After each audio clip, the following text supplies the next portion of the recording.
इसी प्रकार एक अन्य लीला में श्रीमती उत्तराखंड की जो है, श्रीमती उत्तराखंड की सहेली थी एक श्रीमती पुरंदरे।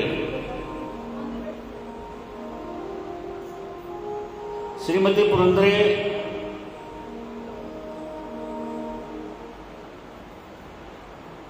शिरडी जा रही थी, जैसे तो श्रीमती पुरंदरे जो उसकी सहेली थी शिरडी जा रही थी, तो जैसे अब होता है ना, हम भी, और ये मेरे साथ तो साक्षात हुआ है, ये कथा तो चलो मैं आपको बाद में बताऊंगा। श्रीमती उत्तराखंड की सन 2009 की बात है। मैं पहली बार ही शिरडी गया था, शायद नहीं उससे पहले गए थे।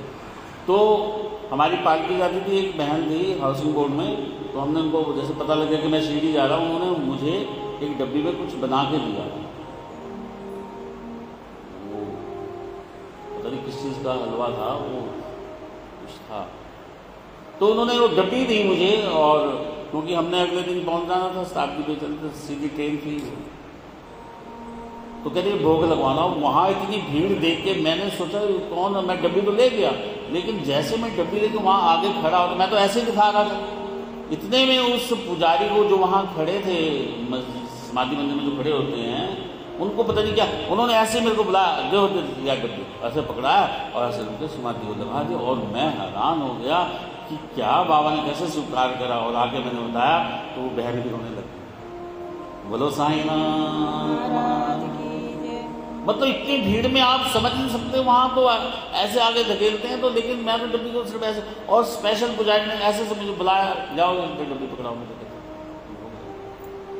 तो ऐसे ही श्रीमती उत्तराखंड की जब एक सहेली श्रीमती पुरंदरे जब शिरडी जा रही थी, तो उसने कहा बहन ऐसा करना, घर में देखा, जैसे घर में आ जाता ना बहन, मैं वहाँ जा रही हूँ, अच्छा तो मेरे बाबा के लिए कुछ ले जा। तो उसने घर में ढूंढा ढांढा, तो 2 बैंगन मिले उसको, तो कहा ये 2 बैंगन ले जा, और बाबा को ना 1 बैंगन की तो भुर्ता बना के खिलाना, और 1 बैंगन का काचरे बना के खिलाना। चाहिए 2 बैंगन। इस जमाने में ये चलता, लेकिन उस जमाने में लोग, आजकल पहाड़ों में तो हमारी रीत है कि कोई मायके में कोई गांव को कोई दूसरे गांव में जा रहा हो, तो थोड़े से चावल, बुकने, समून बोलते हैं हमारे गढ़वाल में उसको, लेकिन कोई ना कोई चीज़ देती थी, ले जाओ वहाँ दे देना, इस लड़की को दे देना। तो पुराने समय यही चलता था। तो वो प्रेम बस जो है 2 बैंगन उसको श्रीमती पुरंदरे को दिए और लेके चली गई। श्रीमती पुरंदरे भी शिरडी पहुंची, उसने लक्ष्मीबाई को जो है रसोई में वो बैंगन दे दिए। अब उन्होंने और कुछ बोला नहीं उसको, उन्होंने भी बैंगन का भुर्ता बनाया और दे दिया, परोस दिया। और जैसे ही बाबा भोजन करने लगे, और भोजन करने के बाद बैंगन तो उन्होंने खा लिया, फिर काचरिया मांगने लगे, हाँ भाई काचरिया लाओ। तो लक्ष्मीबाई कहती काचरे कहाँ से लाऊं? तो अरे बैंगन नहीं थे। बाबा ने कहा बैंगन है तो है, बना के लाओ काचरे, मेरा काचरे कहाँ है, मुझे काचरे भी खाना आज। तो पता करा कि भाई बैंगन लाया कौन था, फिर पता लगा श्रीमती पुरंदरे लाई थी। अरे वो तो 2 ही बैंगन लाई थी, तो काचरे किसका बनाए? तो जैसे पुरंदरे को पूछते तेरे पास और बैंगन है, कहते ओहो मेरे पास 1 बैंगन का तो काचरे बनाना था। बहन ने त्रिखंड ने बोला था कि 1 का काचरे बनाना है, आपने दोनों का भुर्ता बना दिया। सबको समझ में आ गई कि बाबा ने काचरे क्यों मांगा, क्योंकि बहन ने बोला था काचरे खिलाना। जब ये बात श्रीमती उत्तराखंड को पता लगी तो आंखों में आंसू हो गए कि बाबा आप कैसे भाव को समझ जाते हैं, जैसा भगत चाहता है बाबा ठीक वैसा ही अनुभव उसको दे दे।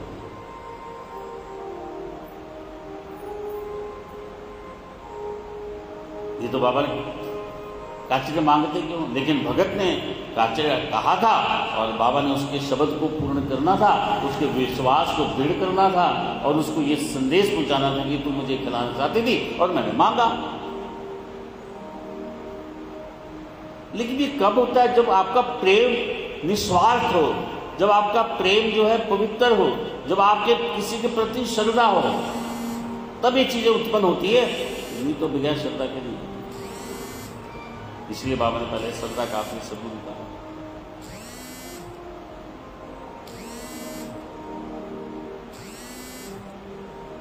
ये तीन दो एक और श्रीमती 3 कथाएं हैं पूरे साईं चरित्र में श्रीमती उत्तराखंड परिवार की, जो बिल्कुल साक्षात हमें अनुभव कराती है कि जैसा आपका चित्त, जैसा आपका मन, जैसा आपका व्यवहार चाहता है कि बाबा के साथ हम ऐसा करें, बाबा ठीक वैसे ही आपको उसका फल देता है। बाबा आपको साक्षात उसका बताता है कि मुझे तुम ये चाह रहे थे मुझसे और मैंने ऐसा कर दिया। एक बार गोविंद राव मानकर भी जो है शिरडी जा रहे थे, उन्होंने श्रीमती उत्तराखंड को पता लगा कि जा रहे हैं, तो वो घर में आए मिलने के, बहन मैं शिरडी जा रहा हूँ। अच्छा, उसने घर में डाला क्या दूँ बाबा को, कुछ क्या दूँ, तो कुछ नहीं पड़ा था। एक पूजा घर में पहले से ही अर्पित, पहले से ही चढ़ाया हुआ भोग जो है पेड़ा एक पड़ा था, उसने वही पेड़ा उठाया कि बाबा को यही दे देना। वो बेचारा गोविंद की आंखों में भी आंसू हो गए, कितना प्रेम है इसको कि अर्पित किया हुआ ही भोग जो पेड़ा है वो बाबा को भेज रही है, क्योंकि प्रेम है ना कि कुछ दूं, कुछ ऐसा दूं कि बाबा कुछ खाए मेरे हाथ से। उसका प्रेम ऐसा था, उसने चढ़ा हुआ अर्पित किया हुआ भोग भी बाबा को दे दिया। किस लिए? प्रेम बस। उसका मन करता, उसका दिल करता था कि मैं बाबा को क्या दूं, बाबा मेरे हाथ से क्या खाएं, बाबा को मैं ऐसा क्या दूं कि बाबा प्रसन्न हो जाए कि उसने मुझे कुछ भेजा है। बेचारा गोविंद की आंखों में आंसू, कितना प्रेम है। पेड़ा उठाया और लेके गया। जैसे शिरडी गोविंद पहुंचा तो दोपहर की आरती में जब गोविंद गया, बाबा को नमस्कार किया, आरती हुई, चरण वंदना की, तो बाबा ने कहा हाँ गोविंद कैसे हो? तो ठीक हो। अच्छा कुछ लाए हो मेरे लिए?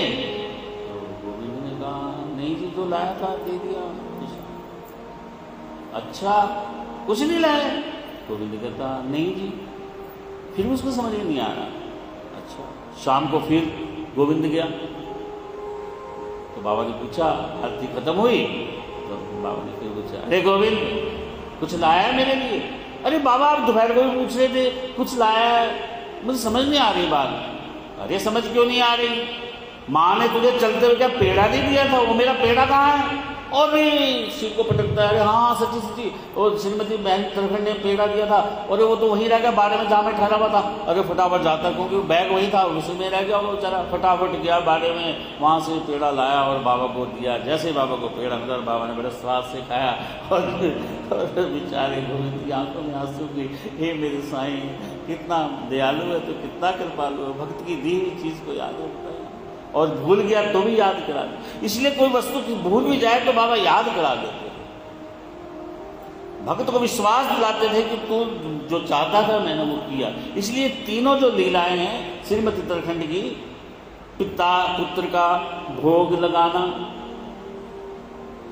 बैंगन का काचड़िया बनाना और पेड़ा मिलना, ये तीनों जो लीलाएं एकदम नहीं हुई थी, लेकिन भक्त को विश्वास, भक्त का विश्वास, बाबा कहते हैं भक्त मुझ पर विश्वास करता है इसलिए मैं पूर्ण करता हूं और मैं वचन देता हूं कि भाग तुम्हारा मुझ पर हो। प्रेम प्रेम प्रेम प्रेम ही तो बाबा की सारे साईं सचित्र का पूरा।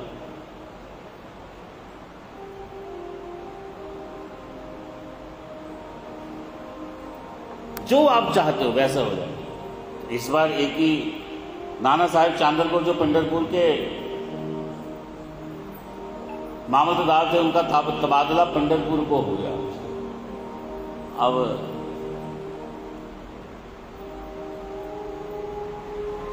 नाना साहब ने सोचा कि अब पंढरपुर मेरा दूर है और अब मैं बाबा के दर्शनों के लिए कैसे जा पाऊंगा, तो वो बाबा से आगे लेने गए कि बाबा जी आप ऐसा करो कि मुझे पंढरपुर में ही देना। तो उनको मिलने के लिए आ रहे थे, अभी वो नीम गांव तक नहीं पहुंचे थे कि बाबा जी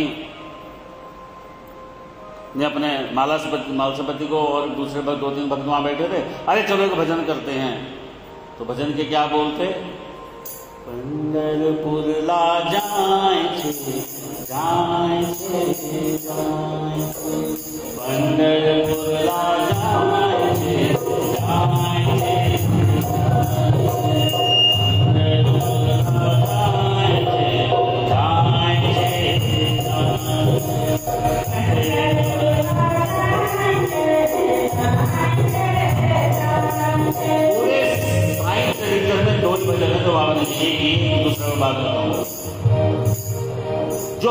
से बाबा ने गाया है। इसलिए इस भजन को जब आपकी गुरुमत ना होए तो समझो बाबा के साथ साथ आप आशीर्वाद प्राप्त कर दोगे। पंढरपुर ला जाए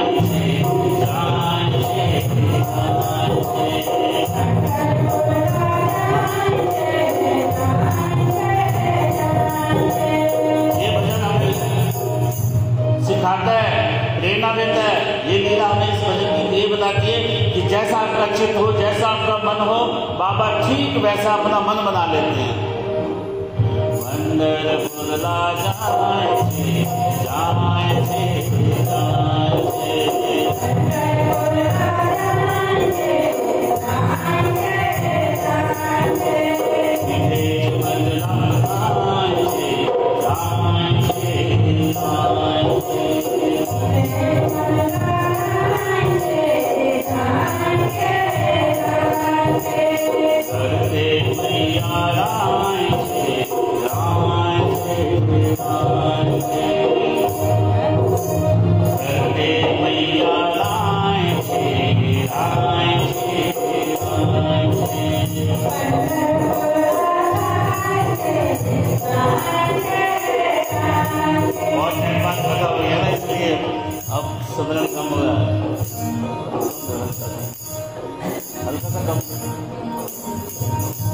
इसका मतलब क्या है इसका कि मेरा दिल कर रहा है कि मैं पंढरपुर जाके रहूं और वही मेरा निवास है। अब मेरा दिल कर रहा है कि मैं पंढरपुर जाके रहूं। पंढरपुर ला जाए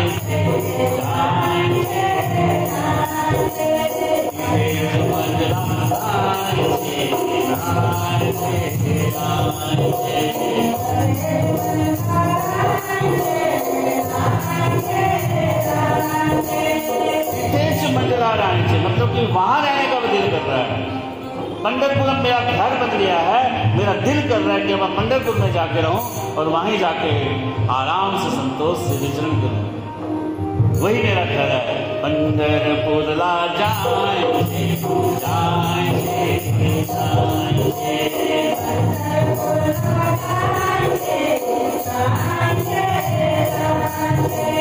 करते मैया राय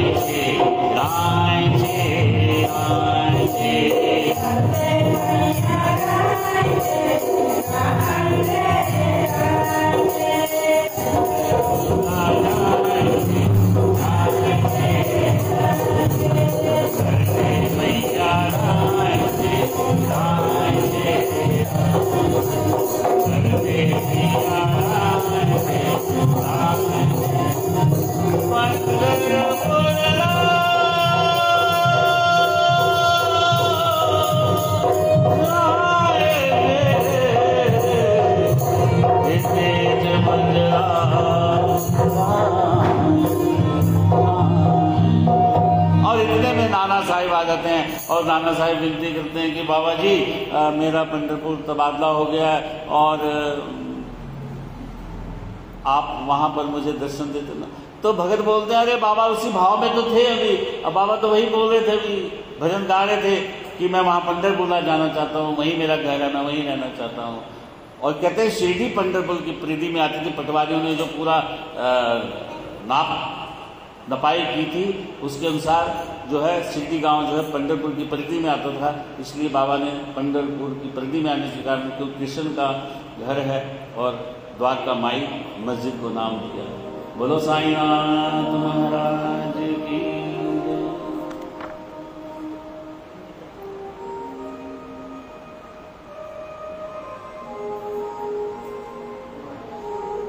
अब आपको मैं वो कथा सुनाने जा रहा हूं, जरा ध्यान से सुनना, क्योंकि ये जो लीलाएं हैं सब बाबा ने हमेशा अपने भक्त को ये विश्वास दिलाए, एहसास दिलाया है कि तुम जैसा मेरे लिए सोचोगे, तुम जैसा तुम चाहोगे वैसा मैं तुम्हें करूंगा। बशर्ते है कि मेरे प्रति श्रद्धा और सबूरी, बस तो श्रद्धा रखना और सबूरी रखना।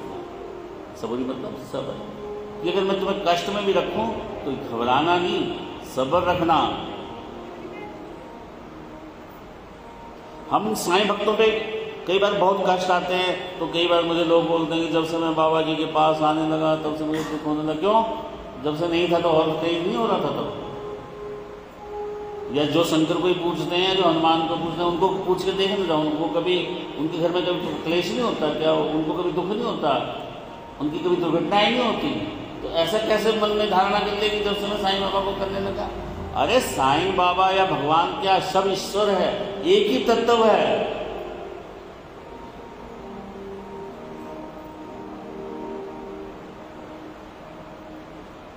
साईं ने तो कभी कहा मैं भगवान हूं, साईं ने तो कभी कहा नहीं कि मुझे गुरु बनाओ, साईं ने तो कभी किसी के कानों में मंत्र नहीं फूंका, साईं ने कभी कोई मठ नहीं चलाया, साईं ने कभी कोई धर्म नहीं बनाया। तो क्यों साईं के पीछे पड़े होते कि साईं ऐसा है, साईं वैसा है?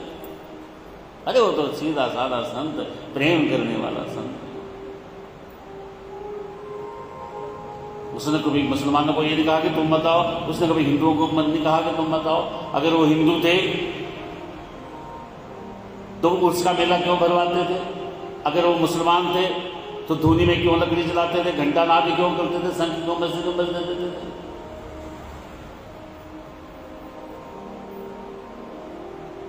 तो उन्होंने तो प्रेम करा, मानव को प्रेम करना सिखाया कि प्रेम क्या होता है, हमें प्रेम कैसे करना है।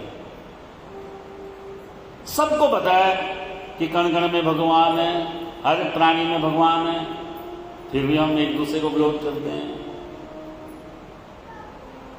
क्योंकि चित्त और मन जो हमारा पवित्र नहीं हो पाता, इसलिए हम माया रूपी जो आवरण हमारे ऊपर चढ़ जाता है, हम उससे ये भूल जाते हैं कि हम क्या कर रहे हैं, क्या अच्छा है, क्या बुरा है। लेकिन जब हम संतों के सानिध्य में चले जाते हैं, जब ईश्वर के निकट चले जाते हैं, तो हमें भान होता है, हमें विश्वास होता है, हमें ये महसूस होने लगता है कि अच्छा है, ये बुरा है। इसलिए मानव से प्रेम करने लग जाते हो और मानवता।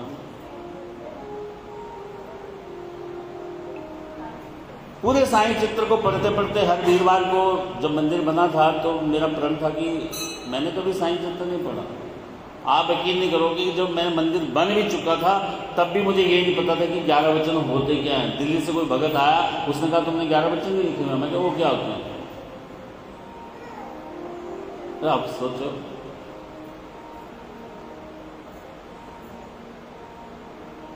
क्योंकि बना तो हम इसलिए थे, समिति को जगह मिल गई थी, हम तो बना रहे थे। बहन ने बोलता बना दो, बस बनाते बनाते बनाते बनाते बनाते बनाते पता लगा क्या है साईं।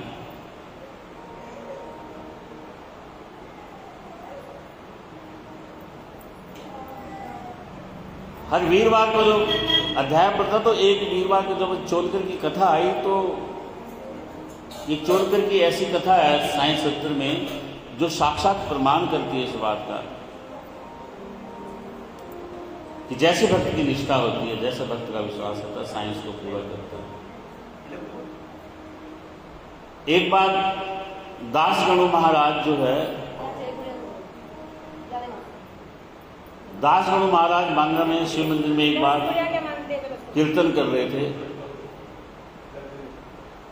और कीर्तन करते करते बाबा जी का गुणगान कर रहे हैं। साईं ऐसे हैं, साईं के दरबार में जो जाता है साईं उसकी मनोकामना पूरी करते हैं, निरोगी को निरोगी बनाते हैं, निसंतान को संतान देते हैं, निर्धन को धनवान बना देते हैं।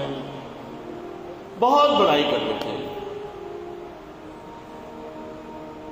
दासगणु के मुख से बाबा का इतना गुणगान सुनते उस पंडाल में जो है चोलकर नाम का एक व्यक्ति था जो बांद्रा कोर्ट में जो है चपरासी एक कर्मचारी था।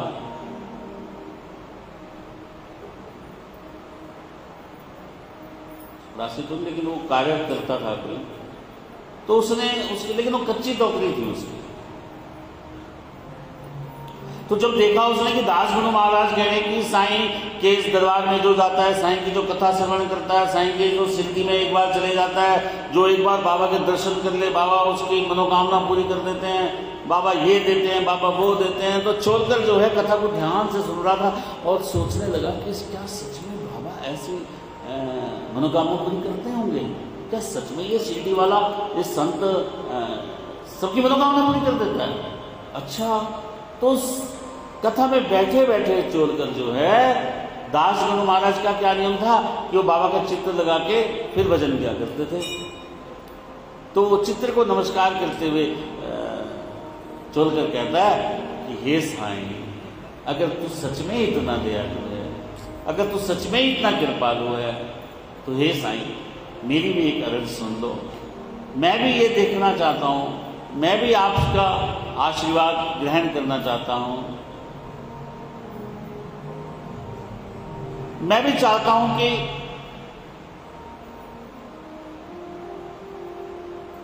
जिस प्रकार दास जी कह रहे हैं कि आपके दर्शन करके सब कुछ मिल जाता है जो भगत चाहता है, तो मेरी भी आज एक विनती सुन लो।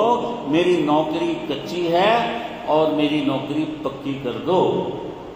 अगर आप मेरी नौकरी पक्की कर दोगे तो मैं भी तेरी शिरडी में आऊंगा और तुझे नारियल मिश्री का भोग लगाऊंगा। बोलो साईं नाथ महाराज। इसलिए जिसकी जो जो कामना है वो बाबा से मांग लो, क्योंकि जैसे कथा में कोई प्रसंग आए, जिस प्रकार याचना करे, तो बाबा आप भी अपनी याचना करो और बाबा को हे साईं हमारी भी मुराद पूरी होगी, जैसे चोलकर की मुराद पूरी करी हमारी भी पूरी करना। तो चोलकर कहता कि हे साईं मैं भी तेरी शिरडी में आऊंगा। कब? जब मेरी नौकरी होगी पक्की तब। और मैं क्या तुझे भेंट करूंगा? मिश्री का भोग लगाऊंगा, नारियल अर्पित करूंगा। बोलो साईं नाथ महाराज की जय।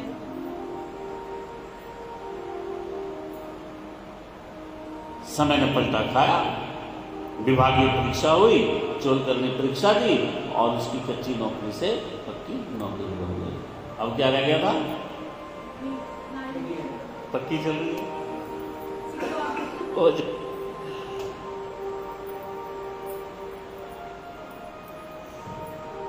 पक्की हो जाएगी।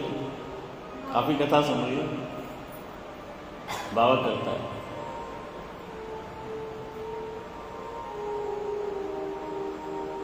आज तो बाबा ने जिनपुर से ही बुला लिया।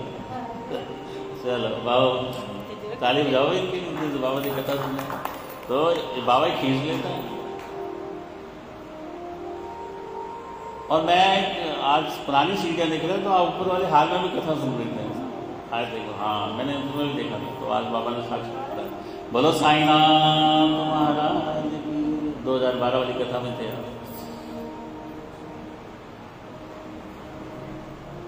तो चोलकर की नौकरी हो गई पक्की। अब क्या रह गया था शेष? बोलो ना, सुनो।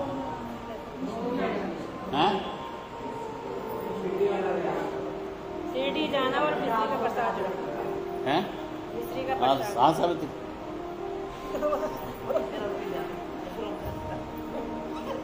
उसका ध्यान बच्चों में। नौकरी हो गई थी पक्की, तो क्या रह गया था शेष? भेंट अर्पण करना, नारियल और मिश्री का भोग लगाना। पर कहते हैं सुखना, कहते हैं सुखना कभी सोच के कर लीजिए। माता रानी ऐसा कर दो, मैं ये चढ़ा दूँगी। सवाल पता नहीं कितनी जगह माँ सुख लेती बेचारी, फिर कहीं भूल जाती है, कहीं चढ़ जाता है। लेकिन माँ होती है ना, बच्चे के लिए बड़ा पास करा दो, मैं ये चढ़ा दूँगी, मैं ये व्रत कर दूँ, मेरे पति को नौकरी मिल जाए, ऐसा मिल जाए, वैसा मिल जाए। लेकिन उस करो। लेकिन आपको एक सूत्र बता देता हूँ, जब भी कोई सुखना करो एक पर्चे में लिख दो, पूजा की जगह उसको रखो, ताकि आपको याद रहे। क्योंकि देने से अच्छा है, नहीं देने से अच्छा सुखना ही मत करो। लेकिन अगर देना है तो उसको लिख के रखो, भले देर बाद दो, लेकिन पता हो आपको, आपके मरने से पहले वो इच्छा उतर जाए, वो संकल्प आपका उतर जाए। समय की पाबंदी नहीं होती, समय आप मांग सकते हो, भगवान कभी ये नहीं कहता, लेकिन उतारनी चाहिए, नहीं तो वही आके फिर पितृदोष लगते हैं, तो तंग करते हैं। इसलिए कभी भी कोई भी कामना है, फिर भगवान ही परीक्षा लेता है। आप परीक्षा चोलकर ने तो ले ली थी बाबा की, कि बाबा के मैं नौकरी पक्की कर देगा तो मैं तेरी शिरडी में आऊंगा और मिश्री का भोग लगाऊंगा। अब बाबा ने देखा कैसे आता है मेरे पास। अब वो बेचारा चोलकर गरीब निर्धन परिवार का था, कुटुंब उसका बड़ा था, बेचारा जितने में आने जाने के लिए पैसे घर बचत करता, उतने में घर में कभी काम आ जाता, कभी बच्चे की पैंट फट जाती, कभी चप्पल टूट जाती, कभी स्कूल की फीस, कभी ये, कभी वो, कभी छप्पर टूट जाता, कभी पैसे नहीं होते पूरे। आखिर लेकिन चोलकर का मन तो था जाने का, लेकिन उसकी परीक्षा ली जा रही थी। लेकिन फिर भी जब आपका विश्वास दृढ़ हो तो भगवान भी आपके लिए रास्ता बना देता है, तो विचार दे देता है। तो उसके मन में विचार आया, ये खर्च बहुत होता है, अब रोटी भी लानी है, आटा भी लाना है, खाना भी लोगों को बच्चों को देना है, उसमें तो कटौती कर नहीं सकता, क्या कुछ ऐसा कहाँ कमी करूँ मैं, किस खर्चे में करूँ। तो चाय बहुत पीता था, चाय का खर्चा बहुत था उसका, शक्कर का। तो वो कहता भी मैं चाय फिक्की पीना शुरू कर देता हूँ, कुछ बचेगी। देखो कितना मिलते वाली बचत के लिए, चाहे एक आने की बचत करो, 1 रुपये की बचत करो, वो कभी ना कभी आपको फल देती है। बचत किया हो कभी वापस बेकार नहीं जाता। तो 1 आना, 2 आना, 1 महीना, 2 महीना, 3 महीना, आखिर 4-5 महीने बाद इतना पैसे हो गया उसके पास कि शिरडी का आने जाने का किराया और मिश्री का भोग के लिए पैसा प्रबंध हुआ। और जैसे प्रबंध हुआ वो सीधा शिरडी गया, और जैसे शिरडी मस्जिद में पहुंचता है, पहले सीढ़ी पर पाँव रखता है, सामने बाबा जी आसन पर बैठे हुए, देखते उनकी आंखों में आंसू आ जाता है। अरे जिसने आपकी इतने दूर बैठे मनोकामना पूरी कर दी हो, अब उसके साक्षात दर्शन हो रहे हो, तो आंखों में आसाना स्वाभाविक भावुक हो जाता है इंसान, और जाकर सीधा चरण पकड़ता है और आंखों से आंसू टपक रहे हैं और बाबा के पाँव पकड़ते हैं। हे साईं, मैंने आपके चित्र को ही नमस्कार किया था, चित्र से ही मांगा था, आज तो मैं साक्षात धन्य हो गए जो आपके दर्शन कर रहा हूँ, आपके पाँव को स्पर्श कर रहा हूँ, मुझे आशीर्वाद दो, आपने मेरी नौकरी पक्की कर दी, ये लो अपनी भेंट स्वीकार करो मेरी। नारियल अर्पण करता है और मिश्री का भोग देता है। बोलो साईनाथ महाराज की। हाँ मंगा पैकेट मिश्री का।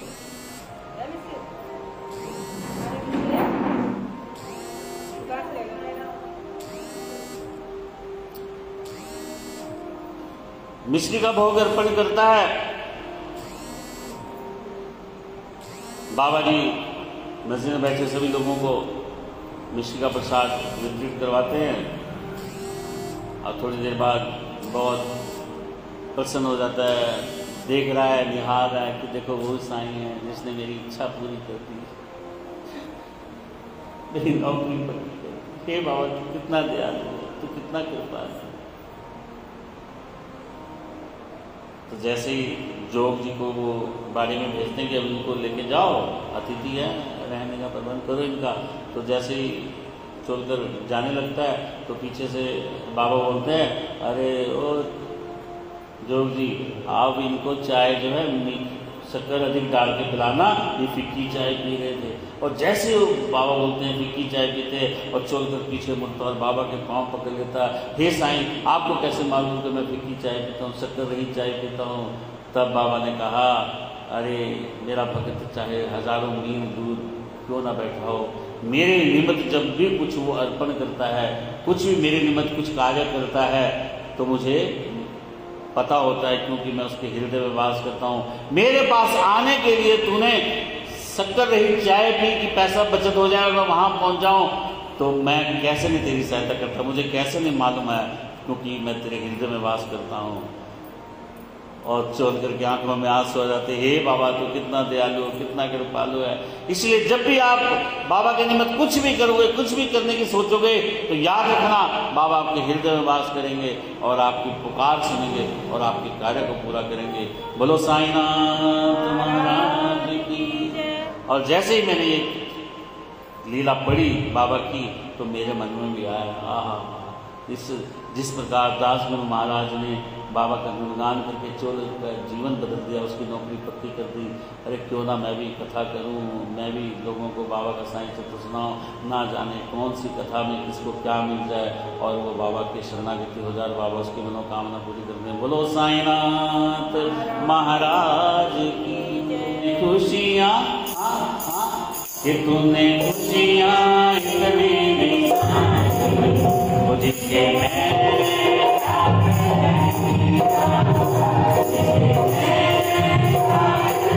जिसके हम काबिल नहीं होते, वो दे देता हमें कब, जब बाबा के हम शरण में चले जाते हैं, बाबा विश्व विश्वास करते हैं, श्रद्धा रखते हैं, सबूरी रखते हैं, फिर बाबा हम पर नछावर हो जाता है, फिर 7 समुंदर पार क्यों ना हम बाबा को बुलाएं, बाबा चले आता है और हमारी मनोकामना पूरी कर देता है।